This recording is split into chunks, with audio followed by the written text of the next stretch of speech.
Hello students, आज का जो वीडियो है ये कवर करेगा आपका रिटर्न डाउन वैल्यू मेथड। मेरे पहले की वीडियो में तुमने एसएलएम मेथड देखा होगा और ये देखा होगा कि डिप्रिसिएशन क्या होता है। इस वीडियो में मैं जो क्वेश्चन ले रही हूँ वो ले रही हूँ रिटर्न डाउन वैल्यू मेथड कि how to calculate depreciation when it is mention to calculate the depreciation following return down value method.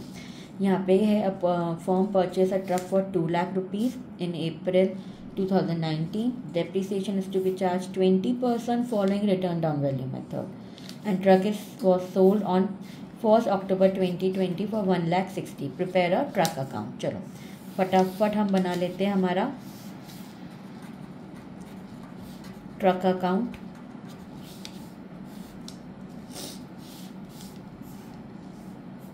ये अच्छा है कि हमको ज़्यादा बड़ा नहीं बनाना है, छोटा ही बनाना है, ठीक है। पर्टिकुलर्स, अमाउंट, डेट, आपका नॉर्मल लेजर अकाउंट ही है बच्चों, इसलिए कुछ ज़्यादा आपको कंफ्यूजन नहीं होगा इसमें। क्रेडिट, डेबिट, डेट फटाफट लिख लें। चलो, हमने 1 अप्रैल 2019 में ट्रक खरीदा है तो to bank account 2 lakh rupees. Depreciation कैसे कैलकुलेट होगा? आपका कैलकुलेट होगा 2 लाख का हम निकालेंगे 20%। कितना होता है 2 लाख का 20%? 40,000, करेक्ट। तो फर्स्ट ईयर का डिप्रिसिएशन हम कब चार्ज करेंगे? 31 मार्च को। हमारी बुक्स की क्लोजिंग 31 मार्च है। कब आएगी? 31 मार्च 2020 बाय डिप्रिसिएशन अकाउंट 40,000, ठीक है। 31 मार्च को ही आपको बाय बैलेंस सीडी करना होगा। कितना करोगे आप? 1,60,000। आया समझ में? ये तो इजी है। अकाउंट क्लोज कर दिया हम इस साल का 2 लाख पे।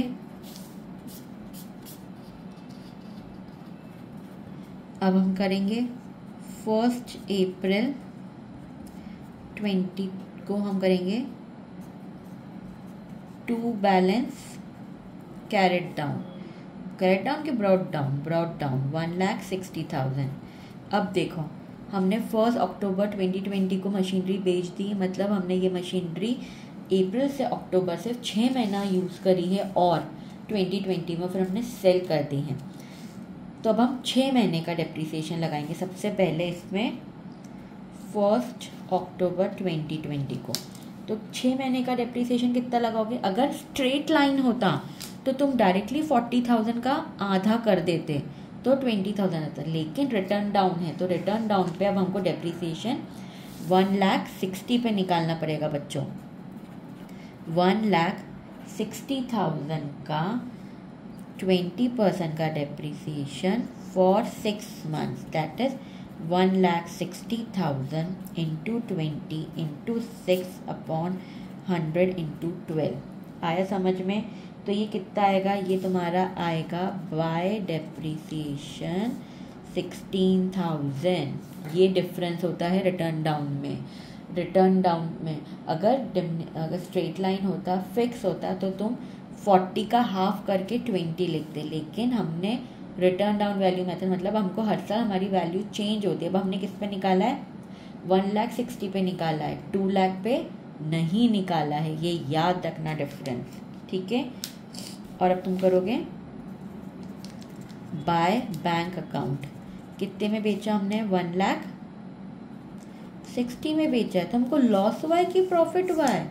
देखो, कैलकुलेट करो अब तुम, क्या होगा? तुमको प्रॉफिट होगा। क्यों? क्योंकि तुम्हारी देखो बुक वैल्यू 1,60,000 की थी और तुमने 1,60,000 में ही बेच दी, तो जो ये 16,000 है पूरा, ये क्या है तुम्हारे लिए? ये प्रॉफिट है। जैसे मैंने पहले की वीडियो में बताया था कि ज़रूरी नहीं कि लॉस ऑन सेल ही हो, हमेशा प्रॉफिट भी हो सकता है। तो यहाँ पे हो जाएगा तुमको to profit on sale of truck. कितने का? 16,000 का। आया समझ में? अब अकाउंट आपका क्लोज कर दो। 1,76,000 और यहाँ पे ये एंट्री आएगी 1 अक्टूबर की 20 की। आया समझ में ये क्वेश्चन? आई होप अब क्लियर हुआ होगा कि रिटर्न डाउन में हमेशा आपका डेप्रिसिएशन चेंज होता है, फिक्स नहीं रहता है, क्योंकि जो आपका बैलेंस ब्रॉट डाउन होता है हर साल का, जो स्टार्टिंग बैलेंस होता है मशीनरी का, उस पर डेप्रिसिएशन कैलकुलेट होता है। अगर फिर भी कुछ डाउट हो रिटर्न डाउन वैल्यू मेथड से रिलेटेड तो मुझसे नीचे कमेंट सेक्शन में पूछ सकते हो, तो मैं तुम्हें एक्सप्लेन कर दूंगी और फर्दर मोर एग्जाम्पल दे दूंगी। Thank you.